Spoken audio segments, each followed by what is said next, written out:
것이라. 아멘. 우리가 지난 시간에 옛 이스라엘과 새 이스라엘이 무엇인가? 옛 이스라엘은 아브라함을 부르셔서 부르신 그 혈통을 따라 하나님의 백성으로 언약 백성 된 자들을 이야기했다면, 새 이스라엘은 믿음으로 예수 그리스도 안에서 다시금 확장되어진. 그래서 신구약 성경이 인류의 역사가 예수님으로 관통됩니다. 그걸 한번 생각해 보시면 될 것 같아요. 온 인류를 부르셨고 온 인류를 하나님께로 구원하시는 그 구원의 과정이 정말 마치 사진기처럼, 그 필름이 상에 맺히는 것처럼 한 점으로 쫙 들어가서 다시 한 점으로 쫙 퍼져나가는, 그 가운데 다시 만민을 불러주시는 그러한, 오늘 다 반복하지는 않고 지금 연결이 됐나요 혹시? 지난주 리뷰를 좀 짧게 해보고, 사실은 지난주 말씀이 좀 많이 가지 않을까 싶었는데 아마 더 간략하게 충분히 이해하실 수 있지 않을까 싶어서 오늘 말씀을 좀 바꿔서 다음과의 말씀으로 함께 읽으면서 좀 준비를 했습니다. 자, 우리가 오늘 조금 더 집중해서 볼 부분, 그것은 이 부분입니다. 새 언약. 옛 언약이 있었다는 거죠. 또 옛 언약과 새 언약이다. 그래서 옛 언약은 시내산에서 맺었던 언약에 대해서 지난주에 나눠드렸던 유인물에 있는 내용입니다. 그래서 이거 리뷰만 잠깐 하고 넘어가도록 하겠습니다.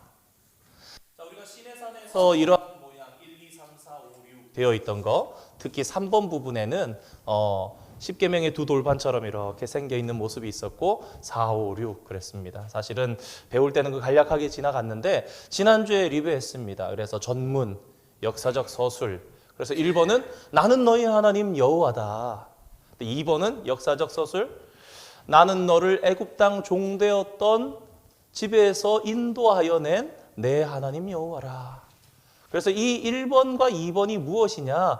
왜냐하면 이라고 정리를 하면서, 이 왜냐하면은 하나님의 은혜를 얘기한다고 얘기했습니다. 그러니까 유대인들이 그냥 사는 것이 아니라, 왜냐하면 너희의 하나님이 이러한 분이시고 너희를 이렇게 했기 때문에, 이 은혜가 있기 때문에 3번 그러므로 너희는 이렇게 사는 자가 되라. 그 그러므로가 규정이라서 3번을 말씀드렸습니다. 자, 1번, 2번, 3번 여기까지 내려온 거예요. 그 다음에 4번은 보존과 읽기. 이건 쉐마, 이스라엘아 들으라. 그래서 이 말씀을 읽고 행하고 가르치고 해라. 그 다음에 5번은 구약적으로 옛 언약으로 본다면 하나님께서 증인이 되시고 증인에 대한 것이고, 6번은 축복과 저주가 있다 그랬죠, 이 안에. 그래서 대표적으로 신명기 28장이 대표적이다. 이렇게 할 때 너희들이 들어가도 복을 받고 나가도 복을 받고, 그러나 너희들이 순종하지 아니하면 이런 데 대한 것들이 있다라고 말씀드렸는데, 그것을 이제 와서 이 부분을 마무리를 하면서 새 언약으로 다시 한번 바라보는 겁니다. 새 언약으로 보니 더욱더 이 하나님의 신구약의 말씀은 구약의 하나님과 신약의 하나님이 다른 것이 아니고, 이제는 신약의 예수님이었으니 구약의 말씀은 다 버려야 될 것이 아니고 같은 것이더라. 마치 데칼코마니처럼. 아버지가 작년에 목회를 은퇴하셨는데 그런 말씀했어요. 이제 좀 신구약이 짝이 맞춰지면서 더 이렇게 심오하게 깨달아져 가는 것 같은데 은퇴를 해야 된다라는 생각이 들어서 한편으로 아쉽고 그렇다라는 말씀을 하시더라고요. 구약의 옛 언약이 신약의 새 언약과 사실은 같은 거였고, 구약의 그 말씀들이 보이지 아니하는, 아직 현실에 실현되지 아니한 예표된 그 이미지 모형을 만들어 주셨던 것인데, 신약에 예수님께서 완성을 하신 거예요. 첫 번째가 무엇입니까? 그래서 이 전문은 하나님께서, 우리가 에베소서 1장 3절 봤잖아요. 하늘에 속한 모든 신령한 복을 우리에게 주시려고, 이게 1번. 그래서 우리가 혹시나 1번 그래서 에베소서 1장 3절 이렇게 했었죠. 그리고 2번은 그러면 예수님께서 무엇을 하셨느냐? 그러니까 역사적 진술이죠. 역사적 서술은 로마서 4장 25절 예수는 우리가 범죄한 것 때문에 내 주임이 되고 또한 우리를 의롭게 하시기 위하여 살아나셨느라. 그러니까 십자가와 부활을 얘기하는 거예요. 주님이 죽으시고 장사 지내시고 십자가에 부활하셨다. 자, 여기까지가 뭐라고요? 여기까지가 1번, 2번 이렇게 해서 왜냐하면. 자, 이 왜냐하면이 다른 말로 뭐라고요? 은혜라는 것입니다. 하나님의 베푸신 은혜가 이렇다는 거예요. 은혜가. 왜냐하면 하늘의 하나님께서 우리에게 모든 신령한 복을 주시려고 예수님께서 우리의 범죄한 것 때문에 내주미 지시고 죽으시고 우리를 위해 또한 살아나셨으니까 그러므로 너희는 어떻게 하라고요? 그래서 3번이 그러므로예요. 그러므로 규정입니다. 무슨 규정? 새 언약을 너희에게 주노니. 이게 뭐예요? 요한복음 13장 34절 새 계명을 너희에게 주노니 서로 사랑하라. 내가 너희를 사랑한 것 같이 너희도 서로 사랑하라. 왜냐하면 하나님께서 우리에게 이 모든, 저는 이 모든이란 말이 또 이렇게 은혜가 되더라고요. 그냥 신령한 복도 아니고 하늘의 모든 신령한 복을 우리에게 주시려고. 에베소서 1장 13절. 그래서 예수는 우리의 범죄한 것 때문에 내 주임이 되고 죽으시고는 또한 우리를 위해서 살아. 예수님 안 살아나시면, 저 작년인가요? 재작년에 부활절 설교를 드렸잖아요. 예수님 안 살아나시면 그는 우리의 부활을 보장할 수가 없는 거예요. 왜? 예수님이 첫 열매가 되시니까 그 첫 열매를 붙잡고 우리는 부활을 향해서 나가는 거예요. 자, 그래서 왜냐하면 이렇게 우리를 사랑하셨기 때문에 그러므로 너희는 나처럼 섬기는 자가 되라. 그래서 예수님이 아니라 그랬죠. 머리가 하나예요. 동그라미가 하나입니다. 그래서 무릎 꿇고 손을 펴서 섬기는 거. 그럼 보존과 읽기는 무엇이냐? 누가복음 11장 28절이라 그랬죠. 이 4번은 누가복음 11장 28절. 뭐죠? 듣고 하나님의 말씀을 듣고 지키는 자가 복이 있다. 5번에 뭔가 하늘 같죠? 허다한, 구름같이 허다한, 둘러싼 허다한 증인들이 있으니. 그래서 이 히브리서 12장 1절의 말씀이고, 자, 여기에 축복과 저주는 마태복음 25장에 보면 양과 염소가 있잖아요.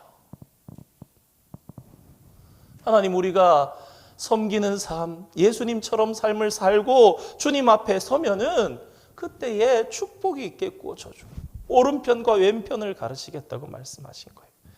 자, 그래서 옛 언약과 새 언약이 같은 것이구나 그렇게 봤는데, 닮아 있구나라는 것을 봤는데, 자, 우리가 이 두 가지를 좀 생각하게 됩니다. 자, 왼편에 있는 사람을 보니까 이 사람은 이 1, 2, 3, 4, 5, 6 있는 이 그림 중에서 무엇을 가지고 가느냐? 1번과 2번만 이렇게 가져가는 거예요. 그러니까 뭐예요? 이거는 왜냐하면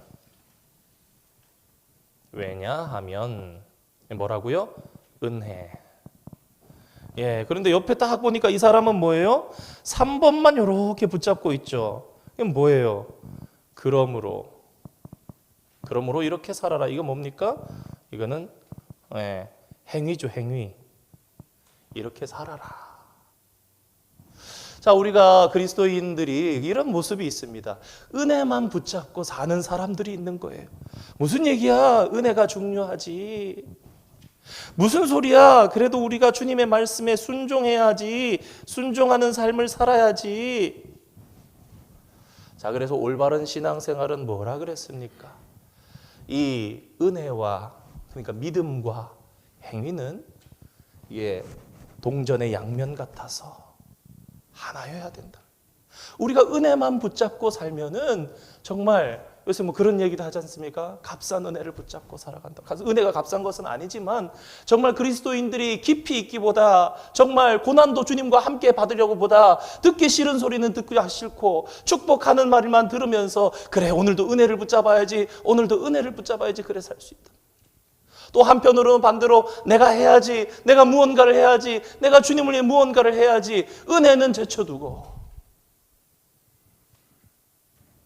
여러분, 그래서 이 일들이 반복이 됐던 거예요. 구교가, 이 캐톨릭이 행위로 치우쳐졌던 거예요. 그래서 헌금을 드리죠. 너의 동전이 헌금함에 딸랑 소리가 날 때 너의 죄가 사해진다. 너의 동전이 땡그랑 하면서 헌금함에 드려질 때 너의 부모의 죄가 사해지면서 그 영혼이 지옥에서 천국으로 옮겨지는 거야. 그럴 때 이게 무언가 잘못되었다라는 걸 생각하고 대표적으로는 마틴 루터가 중심이 돼서 95개조 반박문을 붙이면서 그러면서 이것은 아니라 그랬잖아요. 그리고 어디로 돌아가야 된다는 거예요? 다시 말씀으로, 다시 복음으로, 다시 은혜로, 다시 믿음으로. 그래서 마틴 루터의 상황에서는 은혜가 중요했던 거예요. 그러니까 여러분, 우리가 성경 안에 이렇게 있죠. 오직 믿음으로. 오직 믿음으로 이렇게 붙잡지만 또 한편으로는 야고보서 2장 26절 말씀 같은 게 있는 거예요. 믿음, 영혼 없는 몸이 죽은 것 같이 행함이 없는 믿음은 죽은 것이니라. 이게 두 가지가 다 돼야 되는 거예요. 그런데 사람이 좀 치우치다 보면 루터 같은 사람은 그래서 나중에 이 성경에 대해서 이렇게 보면서 야, 이 야고보서 성경은 좀 없어도 되는 성경이었던 것 같아 라고 얘기하는 거예요. 근데 우리가 마틴 루터는 좀 부족했구나 라고 생각할 수도 있지만, 물론 그의 그런 부분이 있지만 하나는 이거예요. 그의 상황에서는 정말 행위가 아닌, 왜냐하면 행위는 너무 팽배해 있었으니까. 유대인들처럼 무언가 은혜를 붙잡아서 하나님이 나의 하나님이고 나는 하나님의 백성이라는 이걸 전제로 딱 해서 나라는 존재가 정말 나는 하나님의 아들이지, 하나님의 딸이지, 이게 아니라 순종해야 복 받으니까 기복신앙으로 혹 무조건 이 지키기만 하는 100점 맞는 신앙으로 갈 때 은혜를 버리면 그건 잘못되게 되는 거예요. 그런 사람을 위해서 하나님께서는 균형 잡힌 신앙생활을 할 수 있도록 만들기 위해서 야고보서 같은 성경을 남겨두시는 거예요.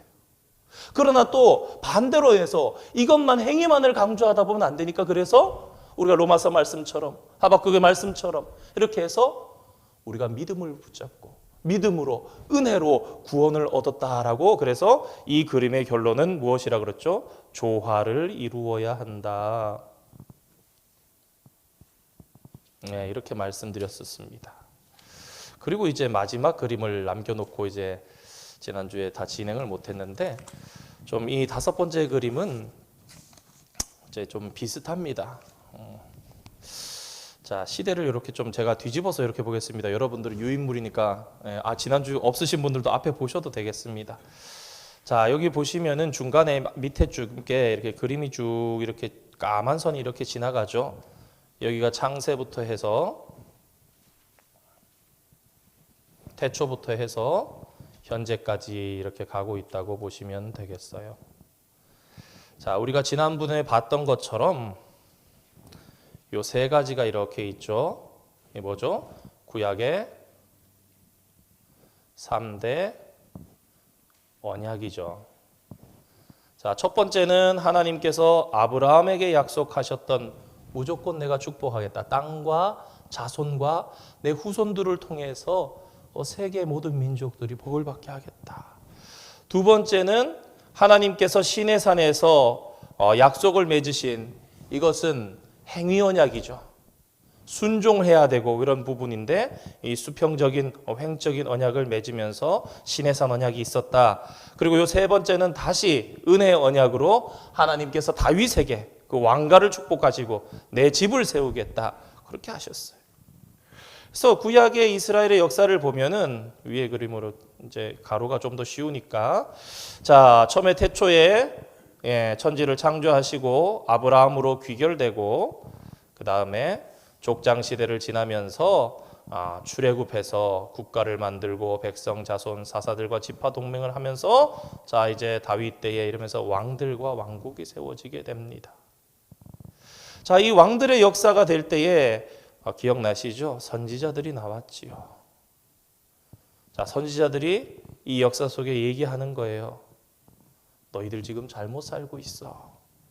그래서 여러분 보시면요, 이게 예수님이 아니에요. 노란색이지만 머리에 보면 동그라미가 하나잖아요. 선지자예요, 선지자. 선지자가 이야기를 하는 거예요. 이 역사 속에서 왕들에게, 백성들에게 이야기를 합니다. 선지자가 무엇을 얘기합니까? 모세 오경을 얘기하는 거예요. 왜? 모세 오경이 너희들은 이렇게 살아라. 하나님의 백성은 이렇게 살아야 돼. 라는 사람이 사는 법에 대해서 알려주신 거니까 다시 얘기하는 거예요. 뭐 이제 신의 산 언약에 대해서 얘기를 하는 거죠. 신의 산 언약에 대해서. 너희들은 모세 오경에 하나님께서 주신 신의 사전에서 주신 말씀처럼 살아야 돼 했는데 결국 그렇게 살지 못했고 바벨론에 포로되어 가든 그래서 이 물음표 3개 우리는 누구인가? 우리는 아직 선민인가? 우린 다시 회복될 수 있는가? 거기에 대해서 궁금해하면서 이제 바벨론 포로를 되어 간 거예요. 아래쪽에 나온 것처럼. 근데 하나님께서는 다시 이 3가지 새로운 비전을 주신 거예요. 그 새로운 비전이 무엇이냐? 종으로서의 하나님의 백성이 되라. 거기에 사명이 있다는 거예요.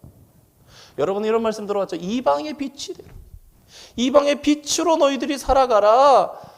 새 창조로서의 하나님의 백성으로 살아가라 그랬는데 유대인들이 여기에 대해서 분석하면서 생각하고는 결론 내린 게 결국 유대인이 된 거예요. 가장 큰 문제가 무엇이라 그랬습니까? 왜냐하면을 잃어버린 거예요. 하나님의 은혜는 버려버리고 놓쳐버리고 잊어버리고 내가 어떤 존재인지에 대한 걸 지난주에 설교 드렸던 것처럼 바리새인들처럼 찾아와서 우리가 세금을 바쳐야 됩니까? 이런 엉뚱한 질문을 하고 있는 거예요. 우리의 삶은 그게 아닌데 내가 누구인가? 나는 하나님의 것인가? 그렇다면 나는 바르게 응답하면서 살고 있는가? 그런데 다른 거 다 버리고 다시는 망하지 않아야 되겠다. 그래서 613가지만 붙잡고 사는 사람들이 되면서 유대인들이 되었는데 이 유대인은 구원이 없는 거예요. 그래서 부자 청년처럼 찾아와도 자기가 구원을 받았는지 다 지켰는데 모르는. 그래서 예수님 오실 때에 이들의 삶이 어떻습니까? 613가지의 이 법만 가지고 살면 된다는 누구예요? 바리새인. 예, 여기 뭐 율법의 두루마리 이런 것들이 이제 바리새인들 얘기하는 겁니다. 자, 성전만 붙잡고 살았던 사람들 누구예요? 사두개인. 자, 칼 붙잡고 독립을 꿈꿨던 사람들 누구예요? 샬롯. 셀롯인이라고도 하고 조금 더 여러분들 아시는 거는 열심당원. 펜이 제가 여러분들 더 잘 보이라고 좀 이렇게 굵은 걸로 썼더니 또 글씨를 잘 못 알아보실 수도 있겠다 해가지고 열심당원. 칼을 품고 다니면서. 그래서 우리가 이거 정리할 때 그런 말씀 드렸었죠. 각기 제 길로 갔다고 이 사람들이 다 각기 제 길로 자기 원하는 대로 살 때에 어느 누구도 구원을 받지 못하게 되었던 그때에 하나님께서 예수 그리스도를 이 땅에 보내주신 거예요. 베들레헴에 태어나게 하시고 그분이 십자가를 지어 죽게 하시고 무덤에 장사되었다가 살아나게 하시고 부활하게 하셔서 그의 영을 그를 따라 살기를 원하는 자들에게 부어주셔서 그들로 예수님처럼 섬기는 길을 따르는 하나님의 백성들이 되게 하셨다. 자, 여기까지가 신약과 구약의 모든 내용들을 그래도 구속사의 관점에서 정리해서 살펴본 것이 되겠습니다. 자, 오늘은요. 이제 오늘부터 몇 주간은 우리가 꼭 기억해야 되는 오늘 이제 유인물에 있습니다. 꼭 기억해야 하는 반드시 알아야 되는 신앙인으로서 기초가 되는 기본 교리들에 대해서 알아보는 그런 시간을 가지려 합니다. 아마 이런 생각 들고 들 겁니다. 교리 그러면 야 어렵지 않을까? 말만 들어도 나는 싫을 것 같아 이런 생각이 드실 수 있는데 교리가 굉장히 중요합니다. 교리 그러면 신조, 신앙 고백 아마 우리 임직하시면서 공부하신 분들 막 기억이 나실 거예요. 그럼 신조, 신앙 고백, 우리 요리 문답이 뭐냐? 우리가 무엇을 믿는가? 나는 믿는다라는 것이 신조입니다. 저는 이렇게 이제 지금도 교육하고 있습니다만 이런 말씀드립니다. 뭘 믿으십니까? 오늘날 우리가 정통 장로교입니다. 그렇게 얘기를 하면서 뭘 믿는데요? 이러면은 참 입이 딱 막히는 분들이 참 많습니다. 그래서 이게 사실은 중요한 거예요. 예전에 여러분들 그렇지 않았습니까? 6개월 뒤에 세례를 줬던 이유가요. 그냥 단순히 교회 출석이 6개월이 아니었어요.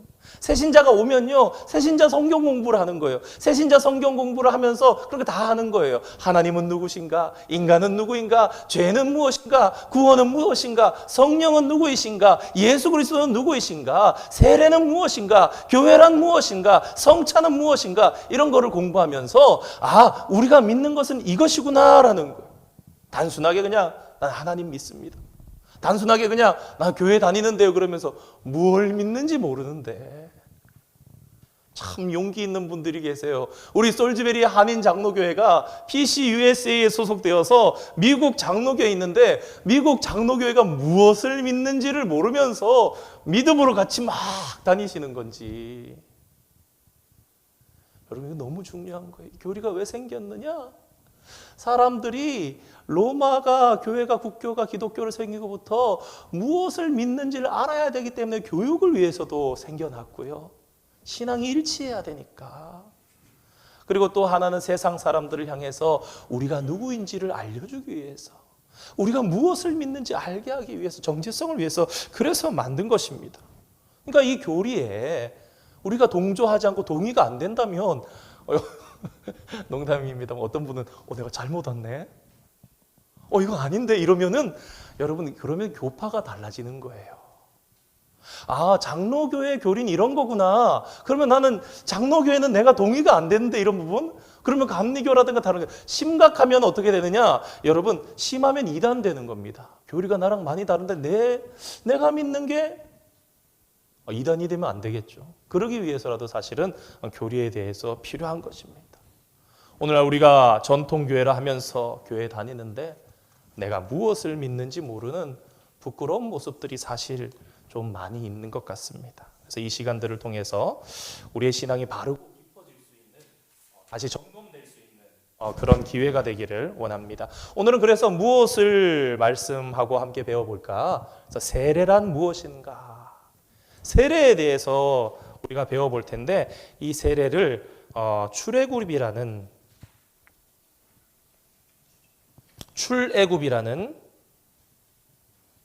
하나님의 역사와 연관해서 비추어서 세례가 왜 출애굽과 연관이 되는가? 자, 그래서 첫 번째 그림을 보겠습니다.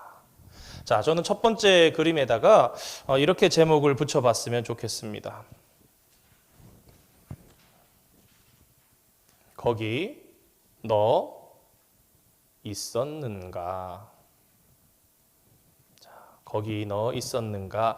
여러분도 한번 적어보시기 바랍니다. 거기 너 있었는가? 자, 우리 성경을 한번 찾아보겠습니다. 우리 신명기 구약 성경 5번째 책인데요. 그래도 여러분 요 몇 가지는 찾아보면서 우리가 시간이 가도 함께 공부해 보면 좋겠습니다. 신명기 7장 7절과 8절 말씀입니다.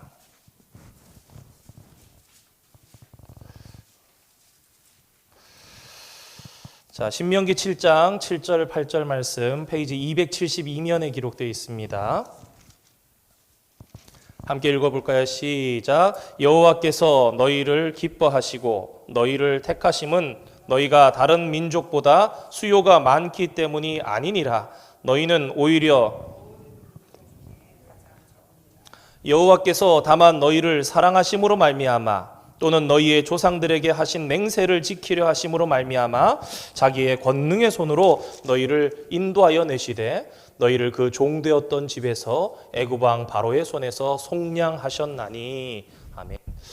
시간 관계상 제가 이거 안 보면서 의미 있는 데까지 좀 나가도록 하겠습니다. 말씀들을 많이 찾지 않으면서. 자, 여러분 이스라엘 백성들을 가리켜서 가장 작은 민족이래요. 하나님께서 아브라함을 부르실 때 아브라함은 그냥 이렇게 양치면서 이렇게 다니는 사람이었어요. 이 아브라함이라는 사람이 다른 나라들은 민족을 만들 때에 아브라함은 어중이 떠중이었단 말이에요. 하나님 오늘 그래서 신명기 7장에 모세가 얘기를 하는 거예요. 너희들이 큰 민족, 많은 민족이 아니라 왜 택하셨나? 가장 적어서. 여러분 원래 큰 민족 쓰면은 그 사람들이 그럴 거예요. 우리는 원래 큰 민족이었어. 근데 하나님이 아브라함을 선택하시지 않고 그를 나라로 부르지 않으셨으면 아브라함은 나라가 될 수 없었던 사람입니다. 맞지 않습니까? 사람으로서 할 수 없고 하나님이 하셨다는 걸 하기 위해서 그래서 이 작은 민족이 몇 명이 되었나? 그래 보면은 나중에 다음 주에 한번 리뷰하면서 다시 찾도록 하겠습니다. 출애굽기 12장 37절 38절 말씀 보면 장정만 60만 명, 60만 3,550명 이렇게 되어 있는데 60만 명이 된 거예요. 이 같은 역사를 우리가 보면은 이스라엘 백성들이 애굽에서 노예 생활하다가 하나님의 능력으로 탈출해서 나오는 거예요. 이스라엘은 벗어날 수가 없는 겁니다. 그림을 보면 톱니바퀴처럼 탁 돌아가고 사슬에 묶여 있는 데서 나올 수 없는데 액션을 누가 하십니까? 하나님이 공급하시는 거예요. 힘을 공급하시고 이적을 베푸시는 겁니다. 그래서 불러내신 거예요. 광야의 시내산으로 불러내셔서 내 백성을 불러내서 언약을 맺으시고 광야를 통과하게 하셔서 마침내 가나안 땅으로 들어가게 하신 거예요. 이때에 여기에 도착했는데 이때 사람들이 60만 명이었다라는 그 얘기를 하고 있습니다. 그러니까 이것도 사실 하나님이 하셨죠. 가장 작은데 민족 만든 거 하나님이 하신 거예요. 애굽 가운데 있는 그 백성들을 도저히 낳을 수 없는 백성들을 하신 거 하나님이 하신 거예요. 그런데 참 재밌는 사실이 있습니다. 오늘날 유대인들을 만나서 이스라엘에 가서 유대인들을 만나서 당신들이 그 옛날에 애굽에서 나오지 않았습니까? 그 애굽에서 나올 때 많은 사람들이 나왔는데 그때 혹시 얼마나 많은 사람들이 나왔습니까? 라고 물으면 이 사람들이 굉장히 재밌게 이야기를 한답니다. 글쎄요, 정확하진 않지만 한 10억 명쯤 나왔을 것 같습니다. 이렇게 얘기를 한다는 거예요. 말이 되지 않잖아요. 성경이 증언하는데 모세가 증언했고 숫자를 다 셌는데 출애굽기에도 한번 해서 민수기 1장에 한번 세는 게 나오고 민수기 26장에 또 2차로 인구 계수한 게 나오는데 다 60만 3,550명이고 60만 1,700 몇 명인가 하여튼 그래요. 그 정도 인원밖에 안 되는데 무슨 얘기냐. 자, 제가 오늘 말씀드리고 싶은 게 이겁니다. 자, 기억하라. 역사가 과거인데 과거만이냐 아니면 현재인가 아니면 혹은 둘 다인가. 그래서 이스라엘 백성들의 사상이 고대 역사를 곧 나의 역사로 받아들인다는 거예요. 아버지의 역사가 나에게 있었던 역사로 얘기하는 것이 히브리인들의 사상이 그렇습니다. 그래서 10억 명이 누구를 얘기하느냐? 그때부터 지금까지 태어난 사람들을 다 얘기하는 거예요. 이스라엘 족속 중에 아브라함 후손 중에 지금까지 태어났던 사람들은 다 무슨 일을 겪었냐? 과거에 이 출애굽을 겪었다. 누가 겪었냐? 내가. 이게 과거인데 이 과거에 대해서 현재에서 오늘 내가 겪은 거로 얘기하는 거예요. 자, 보십시오. 그래서 오늘 내가 이 나 속에 출애굽과 율법 언약과 선택하심 이게 다 들어있는 거예요. 이게 과거고 현재의 난데. 그래서 대표적으로 히브리인들이 이스라엘 사람들이 고백하는 말씀이 있어요. 신명기 26장 5절에서 9절 말씀은 대표적으로 바벨론에 있던 백성들이 하나님 앞에 고백했던 이 내용인데 모세가 써놓은 거예요. 우리는 원래 내 조상은 유리하는 아람 사람으로서 애굽에 내려가 거기서 소수로 거류하였더니 이러면서 이어지는 말씀에 보면 이렇게 되어 있습니다. 애굽 사람이 우리를 학대하며 우리를 괴롭히며 우리를 중노동시킴으로 우리가 우리의 하나님 우리 조상 하나님 여호와께 부르짖었더니 여호와께서 우리 음성을 듣고 우리의 고통과 신음과 압제를 보시고 이러면서 되어 있습니다. 근데 이게 뭐냐? 신학적으로 보면 물론 신명기라는 것은 모세가 썼지만 이 말씀이 완성되는 그 배경에는 포로기의 이 신명기 26장의 말씀은 완성된 것으로 그렇게 학자들이 봅니다. 그래서 무엇이라고 고백하느냐? 여러분 바벨론에 갔으면 적어도 BC 580년에서 530년경 그 사이에 38년에 돌아왔으니까 그 사이의 얘기예요. 근데 그 사람들이 BC 1400년경에 있었던 한 900년 전의 일에 대해서 얘기하면서 우리가 고난당했더니 우리가 신음했더니 우리가 부르짖었더니 하나님께서 우리를 인도하여 내셨다 그러는 거예요. 자, 그래서 거기 너 있었는가 할 때 이 유대인들은 뭐라고? 예스라고 대답하는 거예요. 나 거기 있었어. 나 거기서 하나님께서 나를 구원해 주셨어. 그 이야기를 하는 겁니다. 두 번째 그림으로 한번 넘어가 보겠습니다. 두 번째 그림도 또 똑같이 같은 맥락에서 이해할 수 있습니다. 이렇게 위와 아래를 자릅니다. 모래시계 위에 모래가 있는 거고 떨어지면서 3시간이 가는 거 아닙니까? 그래서 이거 과거예요. 아래는 현재입니다. 현재. 자, 과거에 이 무슨 사건인가 위에 거는 에덴 동산의 사건을 이야기하고 있습니다. 자, 여러분 보십시오. 인간이 범죄했어요. 원래 사람은 어떻게 해야 됩니까? 원래 사람은 화살표가 위로 있고 아래로 있고 이렇게 되죠. 위로 아래로. 어떻게 해요? 하나님 사랑하고 하나님을 사랑함으로 이웃을 사랑하는 그런 존재여야 되는데 죄가 들어오니까 아담이 뭐라 그럽니까? 저 하와 저 여자 때문에 그렇게. 저 여자는 또 뭐라 그럽니까? 저 뱀 때문에 그렇다고. 그러면서 자기만 살려고 그러고 자기만 사랑하는 존재가 되는 거예요. 죄가 들어오니까 자기만 사랑하는 존재가 되고 범죄함으로 하나님의 심판의 망치가 이렇게 보이죠? 땅땅땅 심판의 망치. 그래서 인간이 여기 옆에 해골이 보이죠? 죽음이 에덴 동산에 들어. 범죄하니까 하나님의 심판이 임하고 심판이 임하니까 인간이 죄로 말미암아 죽는 존재가 됩니다. 원래는 하나님을 사랑하고 이웃을 사랑해야 되는데 자기만 위하는 존재가 되어버린 것입니다. 그런데 자, 이 이야기도 마찬가지라는 거예요. 에덴 동산에 있어서 범죄했던 그 이야기는 옛날 이야기가 아니라 현재의 오늘 나에게 있는 이야기다. 여러분, 아담의 일이 오늘 저와 여러분의 일과 연관이 있습니까? 없습니까? 있지요. 오늘 우리가 그냥 있으면 어떻게 됩니까? 지옥 갑니다. 죽음으로 달리는 거예요. 왜 그렇습니까? 내가 아담의 후손이니까. 그래서 아담 안에서 모든 사람이 죽은 거예요. 성경이 그렇게 얘기합니다. 그래서 첫사람 아담 안에서 우리는 다 타락하고 우리는 다 죽는데 둘째 아담 대신 예수 그리스도 안에서 우리가 다 생명을 얻고 다시 구원을 받게 된다고 그 말씀을 하는 것입니다. 그래서 이 두 번째 그림도 제목을 똑같이 그래서 제목을 거기 너 있었는가 그래서 투 이렇게 되겠습니다. 자, 그러니까 첫 번째 그림 출애굽할 때 너 거기 있었는가? 출애굽할 때 출애굽할 때 제가 있었습니다. 너 에덴 동산에서 아담이 타락할 때 너 거기 있었는가? 예, 거기 있었습니다. 하나님의 구원은 출애굽의 구원은 오늘 나의 구원이에요. 그런데 아담이 범죄해서 죄가 들어오고 사망이 들어온 것은 오늘 나의 사망이에요. 거기에 대해서 두 번째로 정리하고 이제 세 번째 그림으로 나아가겠습니다. 자, 여기도 제목을 붙이겠습니다.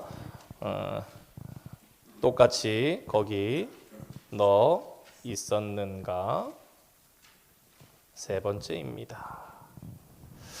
예수님께서 이 땅에 오셨습니다. 하나님께서 하나님을 표시하는 가시면류관 모든 것의 공급자 하나님께서 예수님을 보내주셨어요.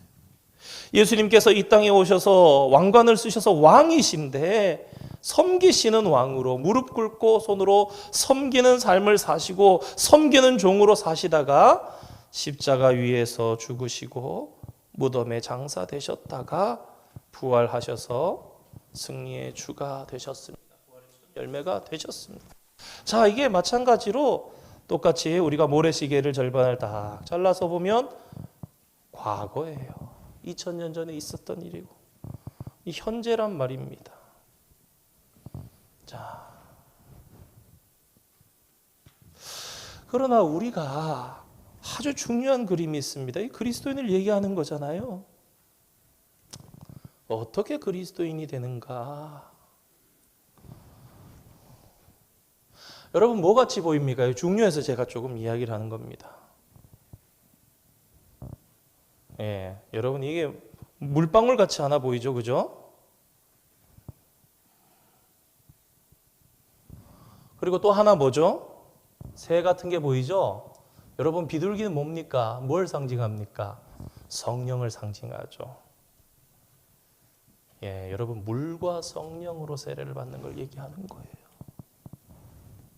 여러분 우리 처음에 말씀드렸잖아요. 우리가 어떻게 교회 공동체가 되는가? 세례와 성찬을 통해서. 그렇다면 이 세례가 무엇인가? 세례는 예수 그리스도와의 연합을 얘기하는 거예요. 예수 그리스도와의 연합. 예수님과 내가 하나 된다. 이 예수님과 내가 하나 된다는 것은 두 가지 의미가 있습니다. 첫 번째는 죽음에 연합한다는 겁니다. 예수 그리스도의 죽음에 연합. 그 다음에 두 번째로 예수 그리스도의 부활에 함께 연합한다. 한 번만 더 찾을게요. 이게 너무 중요해서. 우리 로마서 6장 한번 찾아보시겠습니다. 신약 성경 로마서 6장. 이것만 하고 조금 하고 마무리하도록 하겠습니다. 신약 성경 로마서 6장. 이게 사실 핵심입니다. 제가 입교나 세례 교육을 할 때 항상 빼놓지 않고 학생이든 어른이든 늘 같이 읽고 이 말씀에 대해서 생각하는 것이 이게 너무나 중요한 세례에 대한 사실이 우리 안에 들어있기 때문입니다. 신약 성경 246면입니다. 로마서 6장 3절에서 우리 시간이 없으니 다음 주에 좀 더 읽어보고 11절까지 읽겠습니다. 우리 한 절씩 한번 읽어볼게요. 로마서 6장 246면 요거는 표시를 탁 해서 하이라이트 박스에 두시면 너무 좋을 것 같아요. 제가 먼저 3절 읽겠습니다. 무릇 그리스도 예수와 합하여 세례를 받은 우리는 그의 죽으심과 합하여 세례를 받은 줄을 알지 못하느냐.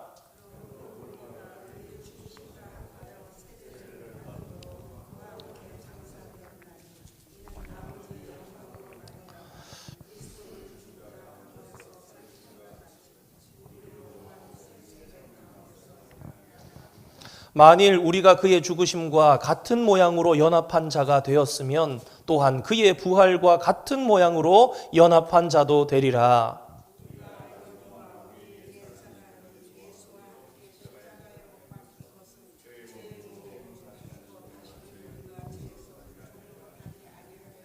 이는 죽은 자가 죄에서 벗어나 의롭다 하심을 얻었음이라.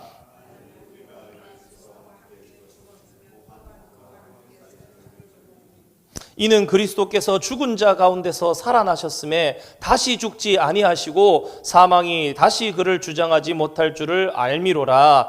그가 죽으심은 죄에 대하여 단번에 죽으심이요 그가 살아계심은 하나님께 대하여 살아계심이니 이와 같이 너희도 너희 자신을 죄에 대하여는 죽은 자요 그리스도 예수 안에서 하나님께 대하여는 살아있는 자로 여길지어다. 아멘. 자, 여러분, 그래서 이것은 세례에 대해서 얘기해 주는 거예요. 세례에 대해서 말씀해 주시면서 뭐라 그러느냐? 자, 마땅히 되어야 할 자가 되라라고 밑에 마땅히 되어야 할 자가 되라라고 글씨가 써 있죠. 세례가 무엇인가? 예수님과 연합하는 거예요. 우리가 어떻게 교회 공동체가 되는가? 예수님 안에 들어오면서 교회 공동체가 돼요. 내가 교회 다닌다고 교회가 교인이 됩니까? 내가 교회 다닌다고 하나님을 믿는 자가 되면 아니에요. 내가 세례를 받음으로 주님과 연합하게 되면서 죄된 나는 주님께서 십자가에 못 박혀 죽으심과 같이 그 죄된 나는 죽고 주님의 부활에 연합하여 주님의 것으로 다시 사는 자가 되어 그래서 마땅히 되어야 할 자가 된다. 그래서 이 그림은 거기 너 있었는가? 세 번째, 주님의 그 죽음, 주님의 그 섬김, 주님의 그 부활, 거기에 너 있었는가? 네, 제가 거기 있었습니다.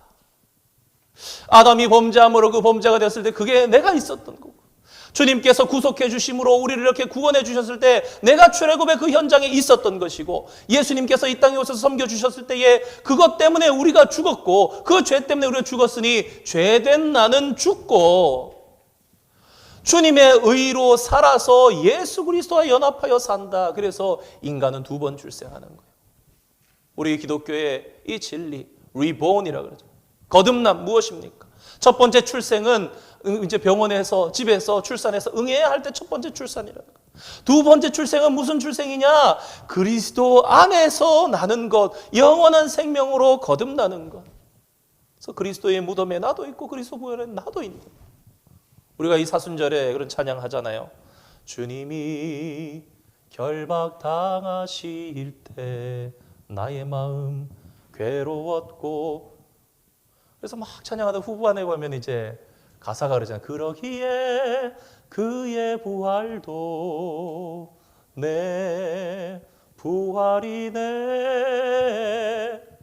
여러분 진짜 우리가 주와 하나가 되고 정말 물과 성령으로 연합되었으면요, 주님이 채찍질 당하시는 게 내가 마음이 찌릿찌릿한 거예요. 그 채찍질의 현장에 있는 것처럼 내가 주님이 되어보는 거예요. 죄가 없는데 맞아보는 거예요. 등이 찢겨나가는 그 고통 가운데 어떠셨을까 생각해보는 거예요. 인간의 그 연약함으로 체유를 다 하셨는데 그 죽음 가운데 같이 죽는 겁니다. 그러면서 죄된 나를 십자가에 못 박는 거예요. 그리고 주님과 함께 사는 거예요. 어떻게 해요? 아, 그래, 내가 이제 깨달았으니까 열심히 살아야지, 그겁니까? 아니요, 주님 주시는 능력으로. 여러분, 그리스도인 안에 이런 사람 참 많습니다. 세례를 받았어요. 근데 이게 율법적인 그리스도인입니다. 5번째 그림이에요. 율법적 그리스도인. 그런데 어떤 마음을 가지느냐? 아, 내가 한 10%라도 내가 노력해야 되지 않는가? 애써야 되지 않는가? 다음 시간에 다시 한번 짚겠습니다만 여러분, 그렇지 않아요. 제가 어제도 저희 첫째한테 뭐 이렇게 마치면서 라이드를 하면서 그랬어요. 저희들 그렇잖아요. 사실 착각할 때 많거든요. 우리가 그리스도인의 삶이 무엇인가? 주중에 또 다른 성도님하고 이렇게 잠깐 만나서 교제하면서도 그런 얘기를 했어요. 사람이 무엇으로 죄로부터 벗어나고 의롭게 살아가는가? 그러면서 술 먹고 담배 피고 끊지 못했던 어떤 분에 대해서 얘기를 하면서, 물론 여러분 사람이 인간적으로 딱 끊을 수 있습니다, 독하게. 근데 여러분 그건 장담 못하는 거예요. 5년 지나고 10년 지났을 때 다시 슬금슬금 담배에 손이 갈 수 있고 술을 마실 수 있는 거예요. 근데 진짜 내가 주님과 연합해서 끊는 것은 무엇이냐? 주님의 사랑이 내 가슴 속에 담배를 피고 술을 먹고 싶은 것보다 더 커서 내가 그 주님의 사랑을 배신하면서 이 술을 먹고 담배를 못 마시겠는 그 불편함이 내 속에 있는 거예요. 그게 뭡니까? 성령님. 내가 죄를 짓는 자리에 가서 이거 하고 싶은데 이거 조금만 하면 돈이 10,000불이 생기는데, 내가 50,000불이 생기는데, 그런 자리에 가면서도 내 속에, 마음속에 나를 불편하게 하시는 이가 있는 거, 그거 뭐예요? 성령. 그 성령을 따라 살 때 성령의 능력으로 사는 거지, 내가 율법을 지켜야지 그러면서 사는 사람은 넘어지는 거예요. 다시 한번 예를 들어보겠습니다. 그래서 착각하지 말라 그랬어요. 에리나, 너는 말이야, 우리가 하나님 말씀을 지켜야지, 내가 지켜야지, 열심히 애써야지, 그래서 산다고 생각하는 사람들이 그리스도인들 중에도 많은데 우리는 그렇게 절대 못 살아. 다시 넘어질 거야. 어떻게 사는가? 주님이 내 안에 있는 주님이 나보다 더 세실 때. 그리스도인 된 삶이 뭐예요? 내 안에 있는 주님이 나를 이기시는 거예요. 내 안에 있는 주님이 나를 이기시고 주님의 능력이 내게 임하셔서. 그래서 생각해보니까 그런 거예요. 여러분, 우리가 수련회 가서 은혜 받고 부흥 집회 가서 은혜 받고, 우리가 지금 그림 보지만 그렇잖아요. 우리가 주를 영접해요. 그럼 세례를 받아요. 그러면 그 순간 기쁨이 임하는 거예요. 여러분, 여기서 말씀하는 세례가, 자, 6개월이 지나서 의식적으로 교회 안에서 자, 이제 세례 교육 하겠습니다 해서 그때에 세례를 주면서 성령이 임하는 사람도 간혹 있지만, 여러분 잘 생각해 보세요. 여러분께서 주님을 만난 첫날, 그날, 그때가 세례 이후든 세례 이전이든 그건 우리가 교회에서 표를 치는, 인을 치는 세러머니라고 보시면은, 뭐 이렇게까지 말씀드리는 게 좀 비하가 될 수 있어서 좀 죄송합니다만, 그렇게라도 과장을 해서 표현한다면, 여러분 주의 말씀을 만난 그날에 내 마음이 변화가 되고 회개가 되고 그 순간의 기쁨이 그날 임하는 거예요. 여러분, 내 첫사랑은 그렇다고요. 에디오피아 내시가 가다가 빌립을 만나가지고 말씀을 하다가 성령이 임한 거예요. 믿어주고 임하는 거예요. 그 임하니까 뭐라 그래요? 아, 내리자. 우리가 여기서 세례를 뭐 행하지 아니할 이유가 뭐 있냐? 이미 임하신 거예요. 이미 임하니까 어떻게 됩니까? 에디오피아 내시가 주의 이 말씀으로 살아갈 능력이 임한 거예요. 기쁨이 충만한 거예요. 기꺼이 받는 거예요. 왜? 주님을 인격적으로 이미 만났으니까. 아이들이 청소년들이 가서 이렇게 막 기도하다가 갑자기 수련회 가서 막 뒹굴고 놀다가 말씀 듣고 저녁에 기도하는데 뒤집어지는 거예요. 왜? 그날 주님이 나를 만나 주시니까, 성령이 임하니까 바로 그 아이가 무언가를 하고 무언가를 지키려고 애를 쓰는 게 아니라 주님의 능력이 임해서 어루만지시면서 내가 변하는 거예요. 마땅히 되어야 할 자가 되는 그 힘이 임하게 되는 겁니다. 그래서 사실은요, 이 그림이 똑같은 그림이 아닙니다. 출애굽에 대한 똑같은 그림이 아니라 우리 인생을 얘기하는 겁니다. 애굽 같은 곳에서 네 번째 그림입니다. 죄송합니다. 일부러 좀 거꾸로 했어요. 사망의 권세에 잡혀있던 우리가 예수 그리스도의 세례, 이 세례가 홍해를 걷는 거예요. 오늘 말씀 읽은 고린도전서 10장 1절에서 4절 말씀하고 연합이 딱 되는 겁니다. 시내 산에서 언약을 받아야 되는데 예수님이 다 계시죠. 이게 뭐예요? 새 언약, 서로 사랑하라. 요한복음 13장 34절. 그리고 마치 모세와 여호수아처럼 광야 같은 이 세상을 인도하셔서 요단강, 요단강 뭐예요? 사망이죠, 사망. 사망을 건너 우리 본향 천국으로 우리를 인도해 가시는 거기 때문에, 그래서 오늘 저녁에 이 출애굽의 사건이 사실은 세례의 의미다. 그래서 세례는 곧 우리의 출애굽이다. 이미 구약을 통해서 배워봤지만 그 의미에 대해서 우리가 한번 생각해 보았습니다. 조금 급하게 나갔는데 다음 주에 조금 더 천천히 해서 마지막 장까지 정리하면서 우리의 삶이 무엇인가, 어떻게 그렇다면 우리는 세례받은 자로 주님과 연합하는 자로 살아야 되는가, 거기까지 결론을 내리겠습니다.